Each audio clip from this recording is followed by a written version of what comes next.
হাসি মুখে জীবনের প্রতিটি দিন উপভোগ করুন, প্রতিটি মুহূর্ত উপভোগ করুন, কারণ কাল কি হয়ে যায় বলা মুশকিল।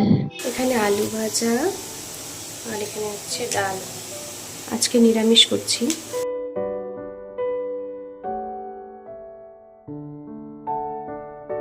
কোয়াশ আলু করব মাখা মাখা করে। কেমন আছো তোমরা? আশা করি তোমরা সবাই ভালো আছো, সুস্থ আছো। প্রতিদিনের মতো আজকেও আমি একটা নতুন ভিডিও নিয়ে তোমাদের সামনে চলে এলাম, আমার ডেইলি লাইফস্টাইল দেখানোর। তো আজকে যেহেতু গুরু পূর্ণিমা, আমার সমস্ত গুরুদের জানাই আমার প্রণাম। সবাইকে আমার প্রণাম, বড়দের ছোটদের সবাইকে আমার ভালোবাসা প্রণাম।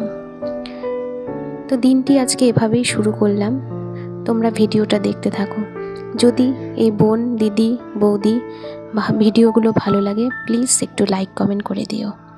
তো আজকে সেরকম কিছু রান্না করিনি, আজকে নিরামিষ রান্না, সব দেখতেই পাচ্ছ। আমের চাটনি, কোয়াশ আলুর তরকারি, আলু ভাজা আর ডাল। তো এটাই আজকে আমাদের লাঞ্চ মেনু। তো সমস্ত কিছু এখন পরিষ্কার পরিচ্ছন্ন করে নিয়ে নিলাম। দেখো সমস্ত রান্নাঘর পরিষ্কার।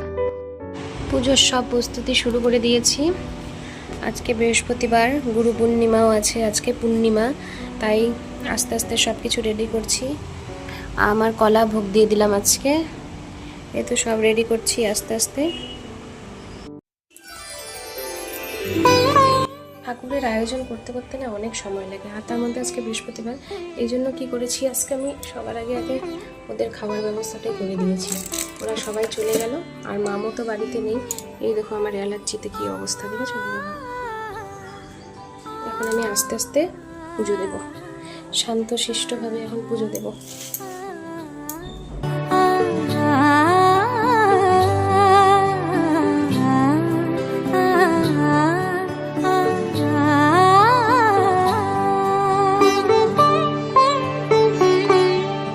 উৎসবের অঙ্গনে আজ সবার আমন্ত্রণ, উৎসবের অঙ্গনে আজ সবার আমন্ত্রণ, উৎসবের শোভালোকে আজ আলোকিত মন, উৎসবের শোভালোকে আজ আলোকিত মন, উৎসবের অঙ্গনে আজ সবার আমন্ত্রণ।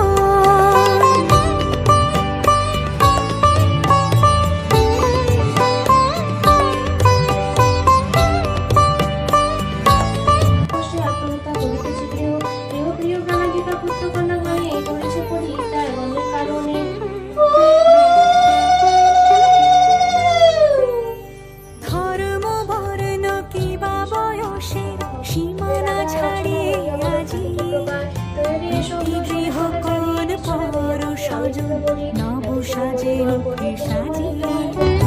ধর্ম বর্ণ কিবা বয়সের সীমানা ছাড়িয়ে আজি প্রতি গৃহ কোন পর সজন নব সাজে ওঠে সাজিয়ে। আকাশ নীলে মেঘের ভেলা আনন্দ হয়ে ভাসে, শিউলি সুরভি মিশে যায় উৎসব উচ্ছ্বাসে, উৎসব উচ্ছ্বাসে, উৎসব উচ্ছ্বাসে। তো পুজো টুজো এখন আমার দেওয়া হয়ে গেল। এখন আমি পোশাক টোশাক তুলবো, কপালে সিঁদুর টিঁদুর সব লেগে গেছে। আমি পোশাক টোশাক তুলবো, তুলে তারপর একটু অন্ন গ্রহণ করবো। কি ভালো লাগে না পুজোর গন্ধটা, খুব ভালো লাগে। আমার বৃহস্পতিবারের দিনটা খুব প্রিয়, খুব প্রিয় আমার বৃহস্পতিবারের দিনটা। আমার হচ্ছে এত ভালো লাগে না ঠাকুরকে পূজা দিতে, খুব ভালো লাগে। আর কি ভালো লাগে এই সুন্দর করে সাজিয়ে